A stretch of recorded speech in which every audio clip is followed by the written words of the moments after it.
ओम गण गणपते नमः। भदवा तीज का व्रत रखने वाली सभी बहनों की हार्दिक शुभकामनाएं। आप सभी का स्वागत है आपके अपने चैनल अशोक वेदा में। आज आप सुनेंगे भदवा तीज की व्रत कथा, तो सभी बहनें अशोक वेदा चैनल को सब्सक्राइब जरूर करें और इस वीडियो को ज़्यादा से ज़्यादा व्रत रखने वाली दूसरी बहनों में भी शेयर करें। कथा शुरू करने से पहले कमेंट बॉक्स में शिव गौरी गणेश कार्तिकेय की जय हो अवश्य लिखें। माँ गौरी के आशीर्वाद से आपका अखंड सुहाग हमेशा बना रहे। हरतालिका तीज पर माँ पार्वती और भगवान शिव की पूजा की जाती है। इस दिन प्रदोष काल में माता पार्वती और भगवान शिव का पूजन बड़े ही श्रद्धा भाव से किया जाता है। यह व्रत निर्जल रहकर करना होता है, इसलिए इसे कठिन व्रतों में से एक माना जाता है। जब भी आप कोई व्रत रखें तो व्रत कथा अवश्य सुने, क्योंकि कथा सुने बिना हमारे व्रत का पुण्य फल नहीं मिलता। तो आइए आप सभी के मंगल जीवन की कामना करते हुए सुनते हैं भदवा तीज की कथा।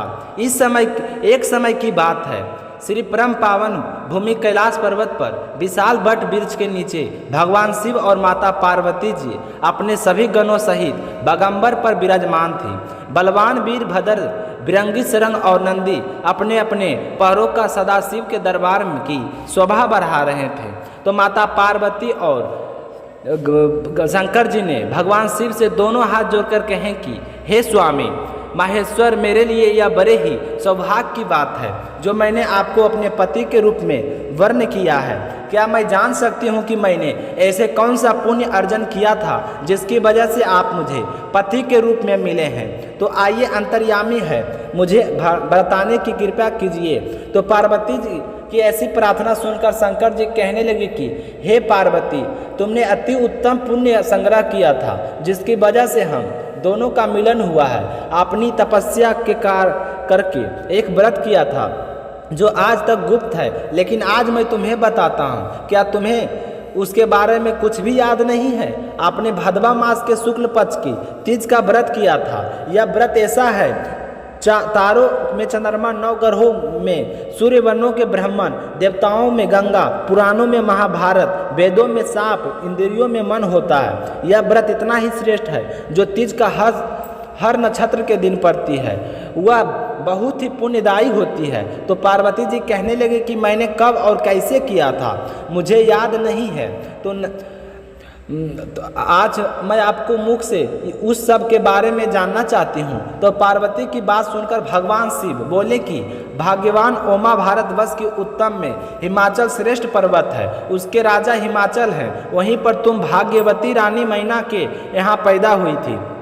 तुमने बाल्यकाल से मेरी आराधना करनी शुरू कर दी थी। कुछ उम्र बढ़ने पर तुमने अपनी सहेली के साथ हिमाचल की गुफाओं में जाकर मुझे पाने के लिए तपस्या की थी। तुमने गर्मी में बाहर चट्टानों में आसन लगाकर तप किया था, बारिश में भी बाहर पानी में तप किया था, सर्दी में भी पानी में खड़े होकर बड़े ध्यान में लगी रही। तुमने इस दौरान वायु ग्रहण की पेड़ों के पत्ते खाए, तुम्हारे शरीर बिल्कुल कर्ण हो गया था। ऐसी हालत देखकर महाराज हिमाचल को बहुत ही चिंता सताने लगी। वे तुम्हारे विवाह के लिए चिंता करने लगे। इसी मौके पर एक दिन नारद जी तुम्हारे घर आए तो तुम्हारे पिताजी ने उनका खूब स्वागत किया और उनको आने का कारण पूछा। तो नारद जी कहने लगे कि राजन, मैं तो भगवान विष्णु के तरफ से आया हूँ। मैं चाहता हूँ कि आपकी सुंदर कन्या का योग वर प्राप्त हो। सो वैकुंठ निवासी भगवान विष्णु ने आपकी कन्या का वरण स्वीकार किया है। क्या आपको स्वीकार है? तो यह सुनकर उनके पिताजी बहुत ही खुश हुए। आपके पिताजी ने कहे कि महाराज, मेरा सौभाग्य है जो विष्णु जी ने मेरी कन्या को स्वीकार किए हैं। मैं अवश्य ही उन्हें अपनी कन्या उमा का वाद्य दान जरूर करूँगा। यह सुनिश्चित हो जाने के बाद में नारद जी वैकुंठ चले गए और वहाँ जाकर विष्णु जी को सारी बात बताए। जब तुम्हें इस बात के बारे में पता चला तो तुम अपनी सखी के पास गई और विलाप करने लगे कि तुम्हारा विलाप देखकर तुम्हारी सखी ने कहा कि तुम रो क्यों रही हो? यह रिश्ता अच्छा तो है। तुमने बताया कि तुम मेरे साथ विवाह करना चाहती हो। तो तुम्हारी इच्छा जानकर तुम्हारी सहेली ने कहा कि देवी, मैं तुम्हें ऐसी गुफा में तपस्या के लिए लेकर चलूँगी जहाँ महाराज हिमाचल भी नहीं पहुँच सकेंगे। ऐसा कहकर वह तुम्हें हिमालय की छुपा गुफाओं में ले गई। तुम्हें घर ना पाकर तुम्हारे पिताजी बड़े ही चिंतित हुए और सोचने लगे कि मैं विष्णु जी को क्या जवाब दूंगा और तुम्हें ढूंढने लगे। उस समय तुम अपनी सहेली के साथ गहन गुफा में पहुंचकर बिना अन्न और जल के मेरे व्रत का शुरू कर दिया। नदी की बालू की लिंग बनाकर विविध फूलों का पूजन किया। उससे दिन भाद्र माह के शुक्ल पक्ष की तृतीया तिथि थी और हस्त नक्षत्र था। तुम्हारी पूजा के कारण मेरा सिंहासन हिल उठा तो मैंने तुम्हें दर्शन दिए। तुम्हें दर्शन देकर कहा कि हे देवी, तुम्हारे व्रत से और पूजन से बहुत ही प्रसन्न हूँ। तुम मुझसे मांगो, क्या वरदान मांगती हो। मेरे दर्शन देते ही तुम बड़ी ही प्रसन्न हुई और मुझसे प्रणाम करके लज्जित भाव से प्रार्थना की और कहे कि आप तो अंतर्यामी है कि मेरे मन के भाव आपसे छिपे नहीं है। मैं आपको पति रूप से मैं पाना चाहती हूँ। तो इतना सुनते ही मैंने तुम्हें इच्छा पूर्ति का वरदान दिया और वहाँ से अंतर ध्यान हो गया। उसके बाद तुम बालू की मूर्ति विसर्जन करने के नदी तट पर गई, जहाँ पर नदी पर तुम्हारे नगरवासी हिमाचल के साथ वहाँ तुम्हें ढूंढ रहे थे। तुम्हें देखते ही तुम्हारे पिताजी रोने लगे और कहने लगे कि बेटा, तुम इतने भयंकर वन में जहाँ सांप सिंह और निवास करते हैं, ऐसी जगह पर मनुष्य के प्राणों को कभी भी संकट हो सकता है, तुम यहाँ पर क्यों आई हो। तो अपने पिताजी की बात सुनकर तुमने कहा कि पिताजी, अगर आप मेरा विवाह भगवान विष्णु के साथ करेंगे तो मैं इसी वन में रहकर अपने प्राण त्याग दूंगी। तो तुम्हारी दुख की भरी बात सुनकर तुम्हारे पिताजी कहने लगे कि बेटा, इस तरह की दुखी मत हो, मैं तुम्हारा विवाह कभी भी भगवान विष्णु के साथ नहीं करूँगा। तुम बताओ, तुम किससे विवाह करना चाहती हो। तुमने अपने मन की इच्छा बता दी तो तुम्हारे मन की जान के तुम्हारे पिताजी ने कहे कि तुम्हारी इच्छा अनुसार मैं सदा शिव के साथ तुम्हारी विवाह करूंगा। तुम मेरे साथ घर चलो। तुम्हें क्या पता, जब से तुम घर छोड़कर आई हो मेरा मन कितना उदास है। मेरे मन में नाना कई प्रकार के विचार आ रहे हैं। तो यह कहकर हम तुम्हारे पिताजी तुम्हें अपने घर ले आए और घर आकर तुम्हारी माता को सारी बात बताई। उसके बाद महाराज हिमाचल ने अपनी पत्नी यानी कि तुम्हारी माँ रानी मीनावती के साथ मिलकर मेरा और तुम्हारा विवाह कर दिए। तो इस तरह तुमने तीज व्रत करके मुझे प्राप्त किया था। इसलिए जो भी औरत पूरे श्रद्धा भाव के साथ तीज का व्रत करती है उनका अखंड सौभाग्य हमेशा बना रहता है। तो यह जानकर माता पार्वती जी बहुत ही खुश हुए। हे माता पार्वती जी, तीज का व्रत रखने वाली सभी बहनों को अपनी कृपा दृष्टि बनाए रखना। अब सुनते हैं गणेश जी की कहानी। उसके बाद में सुनेंगे लपसी और तपसी की कथा। इन दोनों कथाओं को हर व्रत कथा के साथ जरूर सुनना चाहिए। बोलिए गणेश जी महाराज की जय हो। अब सुनते हैं विनायक जी की कहानी। बोलिए गणेश जी महाराज की जय हो। एक समय की बात है, गणेश जी एक छोटे से बालक का रूप धारण करके चिमटी में चावल और चम्मच में दूध लेकर निकले थे। वे गांव में हर घर जाकर कि सभी से आवाज़ें लगाकर जोर जोर से कह रहे थे कि कोई है जो मुझे खीर बना दे। तो उसकी बात सुनकर सारे लोग हंसने लगे। भला इतने से चावल और दूध से खीर बनती है। पर गणेश जी तो ऐसे ही बोलते जा रहे थे। उन्होंने किसी बात की ओर ध्यान नहीं दिया। तभी उन्होंने देखा कि गांव के बाहर एक झोपड़ी बनी है, उसके बाहर एक बूढ़ी अम्मा बैठी है। तो उनके पास जाकर बोला कि माँ जी, आप मुझे खीर बना देंगे। तो बूढ़ी अम्मा कहने लगी कि बेटा बना दूंगी। तो उसने चिमटी में से चावल और चम्मच भरा हुआ दूध बूढ़ी अम्मा को दे दिया। तो उसे लेकर वह झोपड़ी के अंदर चली गई। वहां जाकर एक छोटा सा पतीला चूल्हे में चढ़ा दिया। यह देखकर गणेश जी कहने लगे कि माँ जी, इतने से पतीले से क्या होगा, कोई बड़ा बर्तन लेकर आओ। तो वह कहने लगी कि बेटा मेरे पास तो कोई बड़ा बर्तन नहीं है। तो गणेश जी कहने लगे कि तुम ध्यान से देखो, तुम्हारे रसोई में जरूर बड़ा बर्तन पड़ा है। तो उसने गणेश जी के कहे अनुसार अंदर जाकर देखा तो वहाँ पर एक बड़ी सी कढ़ाई पड़ी थी। तो कढ़ाई को देखते उसने सोच लिए कि यह कोई साधारण बालक नहीं है। तो उसने वह कढ़ाई उठाई और चूल्हे पर चढ़ा दी। वो चिमटी के चावल और एक चम्मच दूध उस कढ़ाई में डाल दिए। जैसे ही उफान आता गया तो कढ़ाई तो खीर से लबालब हो गई और बहुत ही अच्छी खुशबू आने लगी। खीर बनते ही बुढ़िया ने गणेश जी से कहे कि खीर तो तैयार हो गई है, अब तू भोग लगा ले। तो वह कहने लगे कि माँ जी, मैं तो स्नान करके आता हूँ, तुम ऐसा कीजिए कि सारे गांव वालों को न्योता देकर आ जाइए। यह कहकर गणेश भगवान तो स्नान करने के लिए चले गए और तभी बुढ़िया के बेटे, बहू और पोते पोती आ गई जो खेत पर काम करने गए थे। तो आते ही बूढ़ी अम्मा ने अपने पोते पोतियों को भर पेट खीर खिला दी। तभी उसकी झोपड़ी के आगे से एक औरत गुजर रही थी। वह खीर के खुशबू देखकर वो अंदर आ गई और कहने लगी कि अम्मा जी, आज तो आपके झोपड़ी से बहुत ही अच्छी खुशबू आ रही है, क्या कुछ नया बनाया है? तो उसने कहा कि हाँ, खीर बनाई है, ले तुम भी चख ले। तो उसने कटोरा भर कर खीर उस औरत को दे दी। तो यह देखकर उसकी बहू सोचने लगी कि इस तरह यहाँ तो आने जाने वाले लोगों को खीर खिलाएगी तो मेरे लिए क्या बचेगा। तभी उसकी सास कहने लगी कि मैं गांव वालों को न्योता देकर आती हूँ, तब तक गणेश भी आ जाएंगे, तुम खीर का ध्यान रखना। यह कहकर बुढ़िया तो गाँव में न्योता देने चली गई और पीछे से बहू ने सोचा कि मेरे लिए तो खीर तो बचेगी नहीं, इसलिए मैं तो पहले ही खा लेती हूँ। तो उसने एक मोटा सा कटोरा खीर से भरा और कहने लगे कि ले गणेश, यह भोग लगा ले। निश्चय भोग और खीर खाकर कटोरे को चक्की के नीचे छुपा दिया। अब बूढ़ी अम्मा भी गांव वालों को न्योता देकर आ गई। गांव वाले सारी कहने लगे कि इसके पास तो खुद खाने के लिए भोजन नहीं है और आज पूरे देखो गांव वाले की न्योता दिया है, खाने को तो कुछ नहीं मिलेगा। यह तो हमें पता है, पर चलकर जरूर देखना चाहिए कि इसने न्योता क्यों दिया है। तो सारे गांव वाले इकट्ठा होकर उसके झोपड़ी पर पहुंच गए। उधर बुढ़िया जब घर पहुंची तो गणेश जी भी आ गए थे। तो उसे देखकर गणेश कहने लगे कि गणेश आओ और भोग लगा लो। तो गणेश जी महाराज ने कहे कि मुझे तो भोग तुम्हारी बहू ने लगा दिया है। तो बूढ़ी अम्मा कहने लगी कि ना रे गणेश बाबू, मेरी बहू तो खेत से आते ही काम पर लग गई है, तू यह क्या कह रहा है?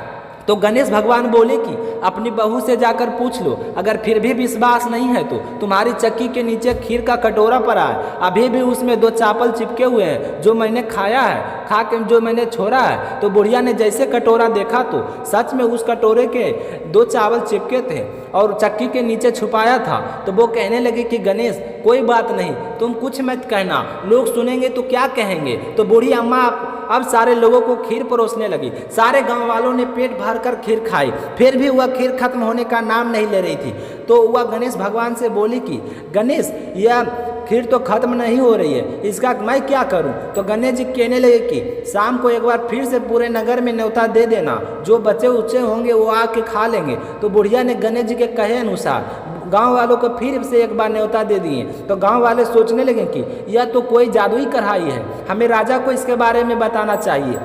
तो गांव के 2-4 लोग इकट्ठा होकर राजा के पास चले गए और जाकर राजा से कहने लगे कि महाराज, गांव के बाहर जो झोपड़ी है ना, उसमें बूढ़ी माई रहती है ना जाने क्या जादू टोना करती है। आज उसने एक कढ़ाई खीर बनाई है, उसके पास दूध भी नहीं था और ना ही चीनी चावल थे, फिर भी इतनी अच्छी खीर है तो, और पूरे गांव वालों को खीर खिलाई है, फिर भी उसकी कढ़ाई में खीर खत्म होने का नाम नहीं ले रही है। राजा ने जैसे ही गांव वालों की बात सुनी तो अपने सैनिकों को बुलाकर कहा, तुम ऐसा करो, उस बुढ़िया के झोपड़ी में जाओ और वहां जाकर जो जादुई कढ़ाई की खीर है उसे यहाँ लेकर आओ। बुढ़िया के कह देना कि ऐसी कढ़ाई झोपड़ी में नहीं, राजमहल में शोभा देती है। तो राजा की आज्ञा पाकर सैनिक क्या करे, वहाँ गए और बुढ़िया से कहने लगे कि माई, राजा का आदेश है, आपके पास जो जादुई कढ़ाई है वह हमें राजमहल में लेकर जानी है। तो यह सुनकर बुढ़िया को बहुत दुख हुआ, लेकिन उसने कुछ नहीं कहा। राजा के सैनिक कढ़ाई को लेकर राजमहल में चले गए, लेकिन राजमहल में ले जाते ही खीर में से दुर्गंध आने लगी, कीड़े मकोड़े बिच्छू दिखाई देने लगे। तो यह देखकर राजा को बहुत ही शर्मिंदगी महसूस हुई और वह कहना नहीं चाहते थे कि मेरे राजमहल के आने के बाद खीर में बदबू आने लगी। उन्होंने बुढ़िया को बुलाकर कहा कि बुढ़िया माई, यह कढ़ाई तुम्हारी है, तुम वापस ले जा, मैं तुम्हें देता हूँ। तो बुढ़िया कहने लगी कि हे राजन, आप देते तो पहले भी कभी देते, यह तो मुझे मेरे गणेश ने दिया है। तो बुढ़िया ने जैसे ही खीर उठाई तो लेते ही वह कढ़ाई फिर से सुगंधित खीर से भर गई। तो घर आकर बुढ़िया ने गणेश जी से कहे कि बच्चों ही खीर का क्या करूं? तो गणेश जी कहे कि झोपड़ी के कोने में गड्ढा खोदकर उसमें गाड़ दो और उसी जगह सुबह उठकर वापस खोदना, तो तुम्हें धन से भरे हुए 2 घड़े मिलेंगे। तो ऐसा कहकर गणेश जी अंतर ध्यान हो गए, लेकिन जाते समय पीछे से झोपड़ी के लात मार गए। तो झोपड़ी की जगह वहाँ पर एक सुंदर सा महल खड़ा हो गया। सुबह हुई तो वहाँ बहू ने कुदार लेकर जिस जगह पर खीर गड़ी थी वहाँ पे खोदने लगी, उसे कुछ नहीं मिला। थक कर वो हार गई, अपनी सासू माँ से कहने लगी कि माँ जी वो आपको जो गणेश जी तो झूठो हैं, मैंने तो कितनी मेहनत की है फिर भी यहाँ पर कुछ नहीं मिला। और तो और उसकी सास कहने लगी कि मुझे देखने दे। यह कहकर बुढ़िया ने हाथ से मिट्टी उठाई तो उठाते ही दो घड़े टन टन करते हुए धन के आपस में आवाज़ करने लगे। तो सास और बहू ने मिलकर उन गड्ढों को बाहर निकाला। निकालते ही बहू ने कहा कि सासू माँ थारो गणेश जी तो सचों में झूठी नहीं है। यह तो सुनकर उसकी सास कहने लगी बेटा गणेश जी तो भावना के भूखे हैं, जो भी श्रद्धा भाव से गणेश जी को याद करता है गणेश जी उसकी किसी न किसी रूप में आकर अवश्य पूर्ण करते हैं। गणेश जी तो बल बुद्धि के दाता हैं। यह तू ही तो देख रही है कि मैं बरसों से गणेश जी की तपस्या कर रही हूँ, तो गणेश जी ने कैसे एक छोटे से बालक में रूप में आकर मेरी सारी मनोकामना पूरी कर दी। तो उसी दिन से उसकी बहू भी अपनी सासू माँ के साथ रोजाना गणेश जी की पूजा करने लगी।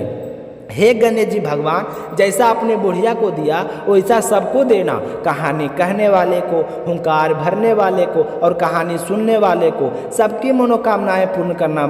बाबा मेरे प्रेम से बोलिए गणेश जी महाराज की जय हो। अब सुन लेते हैं लपसी और तपसी की कहानी, जो हर व्रत कथा के साथ जरूर सुननी चाहिए, क्योंकि इस कथा को सुने बिना हमारा व्रत अधूरा ही माना जाता है। यह एक पौराणिक लोक कथा है। इस कथा के अनुसार एक लपसी था, एक तपसी था।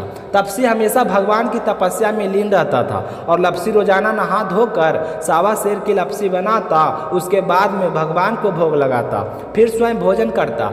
एक दिन किसी बात को लेकर दोनों में कहा सुनी हो गई। दोनों जोर जोर से लड़ने लगे। तब तपसी से कहने लगा कि मैं रोज भगवान की तपस्या करता हूँ, इसलिए मैं तुमसे बड़ा हूँ और तुम मेरी बात माननी चाहिए। और लपसी कहने लगा कि मैं रोजाना नहा धोकर सावा की लपसी बनाता हूँ और सबसे पहले भगवान को भोग लगाता हूँ, फिर भोजन करता हूँ, तो मैं बड़ा हूँ, तुम मेरी बात माननी चाहिए। तो इस तरह दोनों जोर जोर से लड़ाई करने लगे। तभी वहाँ से नारद जी गुजर रहे थे। दोनों को लड़ता हुआ देखकर उनके पास आए और पूछने लगे कि तुम दोनों आपस में क्यों लड़ रहे हो। तो लपसी और तपसी ने अपना बड़ा होने का कारण बताया और नारद जी से कहने लगा कि अब आप ही बताइए कि आप ही मेरा फैसला कर दीजिए कि हम दोनों में से कौन बड़ा है। तो नारद जी कहने लगे कि मैं तुम्हारा फैसला तो कर दूंगा, लेकिन अभी नहीं, कल सुबह आऊँगा और तुम्हारा फैसला कर दूंगा कि तुम दोनों में से कौन बड़ा है। तो दोनों ने कहा ठीक है।